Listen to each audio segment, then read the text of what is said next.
Hello বন্ধুরা, সবাই কেমন আছো? আশা করি সবাই ভালো আছে, আমিও ভালো আছি। যে গোটা গোটা পেঁয়াজের তরকারি করব, সম্পূর্ণ ভিডিওটি দেখার অনুরোধ রইল। আজকে আমি পেঁয়াজের একটা রেসিপি করব, তার জন্য একদম ছোট সাইজের পেঁয়াজ নিয়েছি। পেঁয়াজটাকে আমি কেটে ধুয়ে পরিষ্কার করে নিয়েছি।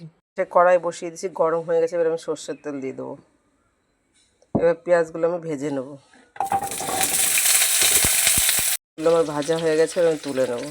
একই তেলে আমি ফোড়ন দিয়ে দেবো শুকনো লঙ্কা, মৌরি, কারি পাতা, দিয়ে দেবো একটা পেঁয়াজ কুচি। পেঁয়াজটা আমার অনেকটা হয়ে এসছে, এবার আমি বেটে রাখা শুকনো লঙ্কা, আদা, রসুন দিয়ে দেবো, জিরে বাটা দিয়ে দেবো, লঙ্কা, হলুদ গুঁড়ো, কাশ্মীরি লঙ্কার গুঁড়ো থেকে তেল ছেড়ে দিয়েছি। এবার আমি টমেটো দিয়ে দেবো, লবণটা আমি দিয়ে দিয়েছি।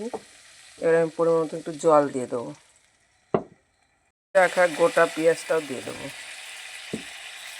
এটা আমার হয়ে গেছে, আমি অল্প একটু গরম মশলা দিয়ে নামিয়ে দেবো। নামিয়ে নিয়ে তোমাদের দেখাচ্ছি। গোটা পেঁয়াজের তরকারিটা আমার হয়ে গেছে বন্ধুরা, দেখো কতটা সুন্দর হয়েছে দেখতে।